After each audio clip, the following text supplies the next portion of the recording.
નમસ્તે વિદ્યાર્થી મિત્રો, અમારી ચેનલમાં તમારું હાર્દિક સ્વાગત છે। આજે આપણે આ વિડીયોની અંદર ધોરણ 9નું અસાઇનમેન્ટનું વિભાગ સી નો ચેપ્ટર નંબર 1 ની ગણતરી કરીશું। એક દાખલાના 3 ગુણ રહેશે। ખાસ ધ્યાન આપજો, વિભાગ સી એ ખાસ જરૂરી છે સારા માર્ક્સ મેળવવા માટે। તો આપણે પહેલો જોઈએ 1 નંબર, એમાં આપેલું છે 3.68 ને પી ક્યુ સ્વરૂપમાં દર્શાવો।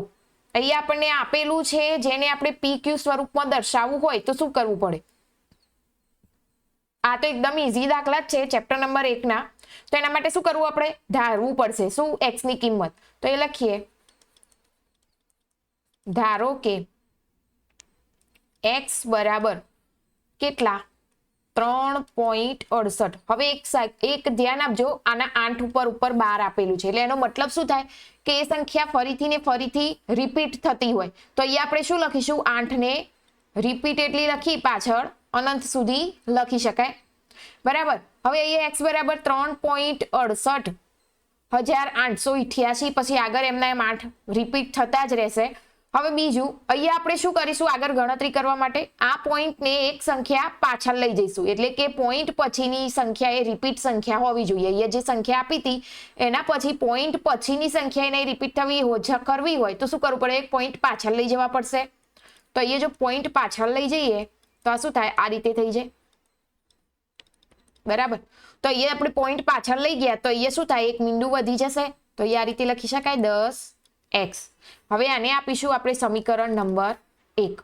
હવે બીજું, ફરીથી એક સંખ્યા પાછળ લઈ જવા માટે શું કરાય? આ રીતે લખાય, 0.8 એમના એમ રિપીટ લખાય, બરાબર। તો અહીંયા શું થશે? એક પોઈન્ટ આપણે ફરીથી પાછળ લઈ ગયા તો અહીંયા શું થાય? 100x। તો આને આપીશું સમીકરણ નંબર 2, બરાબર। આપણે એક આંઠ કાઢી નાખીએ અહીંયા, કારણ કે આપણે 4 જ લીધા હતા એટલા માટે, તો ખબર પડે એમ। હવે શું કરીશું? સમીકરણ 2 માંથી સમીકરણ 1 ને બાદ કરી દઈએ, તો સમીકરણ 2 માંથી સમીકરણ 1 ને બાદ કરતા તો અહીંયા સમીકરણ 2 લખી દઈએ પહેલા, 100x બરાબર 368.8, બરાબર। અને બીજું સમીકરણ થશે 10x બરાબર કેટલા થશે? 36.888। હવે આ બંનેની બાદબાકી કરીએ તો શું મળે જોઈએ? તો પહેલા તો 8 માંથી તો આ તો શૂન્ય જ થઈ જાય, 8 માંથી 8 જાય એટલે। હવે 8 માંથી 6 જાય તો કેટલા રહે? 2 રહે। 6 માંથી 3 જાય તો કેટલા રહે? 3, અને 3 તો એમના એમ, બરાબર। 100 માંથી 10 જાય તો કેટલા રહે? 90x। હવે 90 અહીંયા ગુણાકારમાં હતા, આ બાજુ જાય શું થાય? ભાગાકારમાં જતા રહે, તો x બરાબર 332 ભાગ્યા 90 થશે। હવે અહીંયા જોઈએ તો 332 ના અડધા કરીએ તો કેટલા થાય? 166, અને 90 ના અડધા એટલે 45 થાય। તો આપણે આ રીતે લખી શકીએ 166 ભાગ્યા 45। આ શું મળ્યું આપણને? x, જેને આપણે પી ક્યુ સ્વરૂપમાં દર્શાવી શકીએ, બરાબર। તો આ દાખલો અહીંયા પૂરો, એકદમ ઈઝી દાખલો જ છે, બરાબર। ત્યાર પછી નેક્સ્ટ જોઈએ, આ પણ એવો જ દાખલો છે। અહીંયા શું આપેલું છે? 2.576 ને પી ક્યુ સ્વરૂપે દર્શાવો। હવે અહીંયા રિપીટ થતી સંખ્યા એ 76 આપેલી છે, અહીંયા 12 કરેલું નથી એટલે રકમમાં ભૂલ હતી, તો આપણે અહીંયા ઉપર 12 કરી દઈશું। જેમ પેલા એક જ સંખ્યા ઉપર 12 હતું એ રીતે આના ઉપર 2 સંખ્યા ઉપર 12 છે, એટલે એનો મતલબ શું થાય કે આના જ 2 સંખ્યા ફરીથી ને ફરીથી રિપીટ થશે। તો આપણે પહેલા સૌથી પહેલા શું કરી લઈશું? ધારો કે x બરાબર 2.576, બરાબર। હવે શું કરીશું? તો એક પોઈન્ટ પાછળ લઈ જઈએ તો અહીંયા શું થાય? 25.76, એટલે કે પોઈન્ટ પછીની સંખ્યા એના એ રિપીટ થતી થઈ જાય, તો આ કેટલા થયા? 10x, બરાબર। હવે અહીંયા ફરીથી આપણે એક આખી પોઈન્ટ મતલબ જે રિપીટ થતી સંખ્યાનો પોઈન્ટ પછી દર્શાવીએ તો અહીંયા આપણે બે સંખ્યા લેવી પડશે. કેમ? કારણ કે બે સંખ્યા ઉપર 12 હતું એટલા માટે અહીંયા આ રીતે લખાય. તો એટલા માટે અહીંયા કેટલા થશે? 10 તો હતા જ, આ એક્સ રહી ગયું હતું, 10 તો હતા જ અને બે સંખ્યા પોઈન્ટ પાછળ લઈ ગયા એટલે બીજા બે મીંડા એટલે 1000 એક્સ થયા. આને આપીશું આપણે સમીકરણ 1 અને આને આપીશું આપણે સમીકરણ નંબર 2. હવે આગળ કર્યું તો એ જ રીતે સમીકરણ 2 માંથી 1 ને બાદ કરતા અહીંયા લખી દઈએ 1000 એક્સ બરાબર 2576 પોઈન્ટ અને બીજું શું હતું? 10x બરાબર 25.76. બંનેની બાદબાકી કરીએ તો પહેલા તો આ તો શૂન્ય થઈ જશે. હવે 6 માંથી 5 જાય એટલે 1, 7 માંથી 2 જાય તો 5, આ 25 અને આ 2 બરાબર 1000 માંથી 10 જાય એટલે કેટલા રહે? 990 એક્સ રહેશે બરાબર.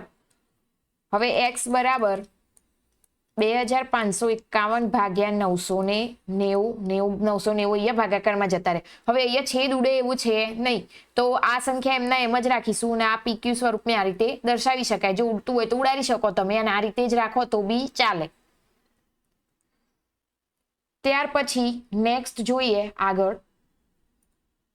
અહીંયા શું આપેલ છે? 4 પ્લસ વર્ગમૂળમાં 2 છેદમાં 2 પ્લસ વર્ગમૂળમાં 2 બરાબર a માઇનસ વર્ગમૂળમાં b હોય તો a b ની સંખ્યા શોધો. a અને b ની અહીંયા સંખ્યા શોધવાની છે. હવે અહીંયા જોઈએ તો 4 પ્લસ વર્ગમૂળમાં 2 છેદમાં 2 પ્લસ વર્ગમૂળમાં 2 આપેલું છે અને આપણે a અને b ની કિંમત શોધવાની છે. તો અહીંયા આપણે શું કરીશું? કરણીનો ઉપયોગ કરીએ. તો અહીંયા કરણી વાપરીએ તો અહીંયા શું થાય? 2 માઇનસ વર્ગમૂળમાં 2 અને અહીંયા એના એ જ 2 માઇનસ વર્ગમૂળમાં 2 રહેશે બરાબર. આપણે બધાને કૌંસ કરી દઈએ. ચલો હવે જોઈએ તો પહેલા પદનો આખા પદ સાથે આના સાથે ગુણાકાર કરીએ તો આ રીતે લખી શકાય 4 કૌંસમાં 2 માઇનસ વર્ગમૂળમાં 2 પ્લસ વર્ગમૂળમાં 2 નો આખા પદ સાથે ગુણાકાર એટલે 2 માઇનસ વર્ગમૂળમાં 2. નીચે શું થશે? 2 ગુણાકાર કારણ કે અહીંયા પ્લસ માઇનસ છે એટલા માટે અહીંયા 2 નો વર્ગ માઇનસ વર્ગમૂળમાં 2 નો વર્ગ બરાબર. હવે અહીંયા ગુણાકાર કરીએ તો 4 દુ 8 પ્લસ માઇનસ માઇનસ 4 વર્ગમૂળમાં 2 ગુણાકાર પછી અહીંયા પ્લસ અહીંયા શું થાય? 2 વર્ગમૂળમાં 2 પ્લસ માઇનસ માઇનસ અને અહીંયા શું થશે? વર્ગમૂળમાં 2 ગુણ્યા વર્ગમૂળમાં 2 એટલે અહીંયા રૂટ વર્ગમૂળમાં 2 નો વર્ગ લખી શકાય. ત્યાર પછી આગળ જોઈએ તો નીચે શું થાય? અહીંયા 2 નો વર્ગ એટલે કેટલો થાય? 4 માઇનસ વર્ગમૂળમાં 2 નો વર્ગ એટલે શું થાય? વર્ગમૂળ નીકળી જાય એટલે અહીંયા શું રહે? 2 રહેશે. હવે અહીંયા શું થશે? 8. હવે અહીંયા જુઓ આ બંને સંખ્યા સરખી છે એટલે વર્ગમૂળમાં 2 આપેલા છે પ્લસ માઇનસ એટલે શું થાય? માઇનસ થાય. મોટી સંખ્યા ચિહ્ન એટલે માઇનસ. 4 માંથી 2 જાય એટલે કેટલા રહે? 2 વર્ગમૂળમાં 2 અને અહીંયા વર્ગમૂળમાં 2 નો વર્ગ એટલે વર્ગમૂળ નીકળી જાય એટલે એ શું રહે? 2 રહેશે. 4 માંથી 2 જાય એટલે કેટલા રહે? 2. તો અહીંયા શું થાય? 8 માંથી 2 બાદ કરો કેટલા રહે? 6 માઇનસ 2 વર્ગમૂળમાં 2 છેદમાં 2. તો અહીંયા છેદ ઉડાડી શકાય. શું થાય? 2 તરી 6 એટલે એ શું મળ્યું? 3 માઇનસ 2 વર્ગમૂળમાં 2 મળ્યા બરાબર. તો અહીંયા આપણને શું શોધવાનું કીધું તું? એ બરાબર જોઈએ 4 પ્લસ વર્ગમૂળમાં 2 અને 2 પ્લસ વર્ગમૂળમાં 2 બરાબર a માઇનસ રૂટ b હોય તો a અને b ની સંખ્યા શોધો. તો એ બરાબર આના બરાબર લખી શકાય a માઇનસ વર્ગમૂળમાં b. તો માટે a બરાબર કેટલા? 3 અને b બરાબર કેટલા થશે? 2 થાય એટલે કે વર્ગમૂળમાં 2 થશે. તો આ આપણો જવાબ. હમણાં જો વર્ગમૂળમાં ના લખવું હોય તો પણ ચાલે. અહીંયા આપણે 2 લખી દઈએ. અહીંયા શું લખીશું? 2 કારણ કે આપણે સંખ્યા કિંમત શોધવાની એટલા માટે બરાબર. ત્યાર પછી નેક્સ્ટ જોઈએ. આ એકદમ ઈઝી દાખલો છે, ધ્યાન આપજો, આવડી જશે. ત્યાર પછી નેક્સ્ટ જોઈએ. અહીંયા આપણને શું આપેલું છે? જો x બરાબર 2 પ્લસ વર્ગમૂળમાં 3 હોય તો x નો ઘન પ્લસ 1 છેદમાં x નો ઘન ની કિંમત શોધો. તો અહીંયા આપણને જે આપેલું છે એ લખી દઈએ 2 પ્લસ વર્ગમૂળમાં 3. હવે જ્યારે આ રીતે કોઈ પણ કિંમત શોધવાની કીધી x નો ઘન પ્લસ 1/x નો ઘન શોધવાનું કીધો હોય તો એના માટે હંમેશા પહેલું શું શોધવું પડે? x plus 1/x. આપણે આ સંખ્યા શોધવી પડશે. આપણને x તો આપેલો જ છે, આ સંખ્યા આપણને આપેલી છે, આપણે 1/x શોધવાનો છે.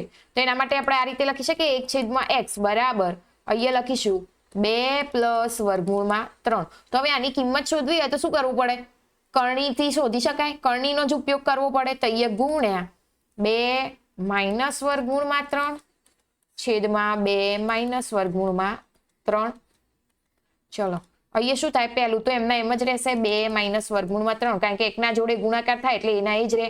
અહીંયા જોઈએ તો પ્લસ માઇનસ હોય તો 2 નો વર્ગ માઇનસ અહીંયા શું થશે? પ્લસ માઇનસ માઇનસ 3 નો વર્ગ એટલે વર્ગમૂળમાં 3 નો વર્ગ બરાબર અહીંયા શું થાય? 2 માઇનસ વર્ગમૂળમાં 3 છેદમાં 2 નો વર્ગ 4 અને વર્ગમૂળમાંથી 3 આ શું મળ્યું? વર્ગમૂળમાં 3 નો વર્ગ એટલે શું થાય? વર્ગમૂળમાં 3 માંથી વર્ગમૂળ નીકળી જાય એટલે 3 બરાબર 2 માઇનસ વર્ગમૂળમાં 3 છેદમાં 1 એટલે આપણે x ની કિંમત શું થઈ જાય? x બરાબર 2 માઇનસ વર્ગમૂળમાં 3. આપણે 1 ના લખીએ તો બી ચાલે.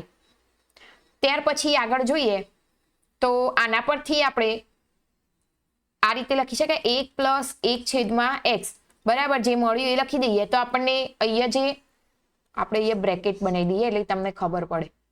આપણે x કેટલા હતા એ પ્રમાણે કિંમત મૂકીએ તો x બરાબર હતા 2 પ્લસ વર્ગમૂળમાં 3 અને 1/x કેટલા મળે? આ આપણને શું મળ્યું? 1/વર્ગમૂળમાં x.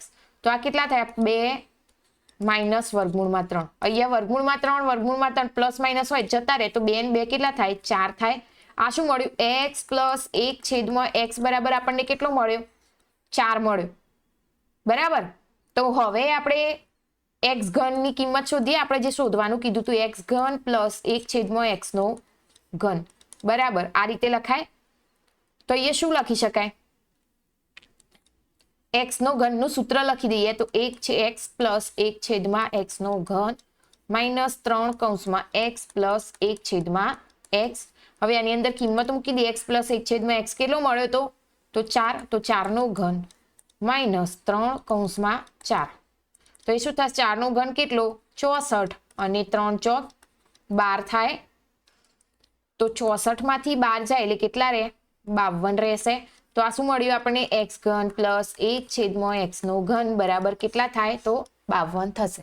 આ આપણો ફાઇનલ આન્સર. ત્યાર પછી નેક્સ્ટ જોઈએ. આપણે ત્રીજા દાખલાના જેવો જ દાખલો છે બરાબર આવડે એવો જ છે. જોઈએ આની અંદર શું કરવાનું છે. અહીંયા આપણને આપેલું છે જો 4 પ્લસ 3 વર્ગમૂળમાં 5 માઇનસ 4 એટલે કે 4 માઇનસ 3 વર્ગમૂળમાં 5 બરાબર a પ્લસ b વર્ગમૂળમાં 5 હોય તો a પ્લસ b શોધો. તો એના માટે સૌથી પહેલા જેમ આપણે પેલામાં કર્યું તો એ જ રીતે કરણી લઈ લઈશું. 3 વર્ગમૂળમાં 5 ભાગ્યા 4 માઇનસ 3 વર્ગમૂળમાં 5 ગુણ્યા અહીંયા શું થાય? 4 પ્લસ 3 વર્ગમૂળમાં 5 અને 4 પ્લસ 3 વર્ગમૂળમાં 5 કૌંસ કરી દઈએ એ બધાની. ચલો તો અહીંયા બંને પ્લસ હોય તો આ રીતે લખી શકાય 4 પ્લસ 3 વર્ગમૂળમાં 5 નો વર્ગ છેદમાં અહીંયા શું થશે? 4 નો વર્ગ માઇનસ 3 વર્ગમૂળમાં 5 નો વર્ગ. હવે અહીંયા આ જોઈને ખબર પડે કે a પ્લસ b ના વર્ગવાળો નિત્યસમનો ઉપયોગ કરવાનો. તો અહીંયા આપણે એની ગણતરી કરીએ. શું થશે જોજો? 4 પ્લસ 3 વર્ગમૂળમાં 5 નો વર્ગ. તો એના માટે નિત્યસમ કયો થતો? તો a પ્લસ b નો વર્ગ બરાબર a વર્ગ પ્લસ 2ab પ્લસ b નો વર્ગ બરાબર. તો એ પ્રમાણે એ કિંમત મૂકી દઈએ એટલે 4 નો વર્ગ પ્લસ 2 કૌંસમાં 4 કૌંસમાં 3 વર્ગમૂળમાં 5 પ્લસ b વર્ગ એટલે 3 વર્ગમૂળમાં 5 નો વર્ગ થાય. હવે અહીંયા જોઈએ તો 4 નો વર્ગ એટલે 16 પ્લસ અહીંયા ગુણાકાર કરીએ તો 4 દુ 12 અને 12 4 દુ 12 અને 12 તરી 24 વર્ગમૂળમાં 5 પ્લસ અહીંયા જોઈએ આનો વર્ગમૂળ નીકાળીએ તો શું થાય? પહેલું તો 3 નો વર્ગ એટલે 9 અને વર્ગમૂળમાં 5 વર્ગમૂળમાં 5 હોય ને એનો વર્ગ થાય એટલે શું થઈ જાય? 5 થઈ જાય. તો અહીંયા શું થાય? 16 પ્લસ 24 વર્ગમૂળમાં 5, 9 પંચા 45. 45 અને 16 કેટલા થાય? 61 પ્લસ 24 વર્ગમૂળમાં 5 થશે. બરાબર. તો આ કિંમત આપણે અહીંયા મૂકી શકાય. જે કિંમત શોધીએ એટલે 61 પ્લસ 24 વર્ગમૂળમાં 5 ભાગ્યા હવે 4 નો વર્ગ એટલે 16 માઇનસ અહીંયા જોઈએ તો 3 નો વર્ગ. 3 નો વર્ગ કેટલો? 3 નો વર્ગ 3 દુ 3 તરી 9 અને 9 એના 5.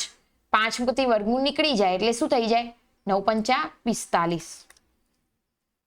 બરાબર. ત્યાર પછી આગળ ગણતરી કરીએ તો અહીંયા શું વધ્યું? પહેલા લખી દઈએ 61 પ્લસ 24 વર્ગમૂળમાં 5. આ તો એમના એમ જ આવશે. હવે 16 માંથી 45 જાય એટલે કેવા રહે? માઇનસ 29.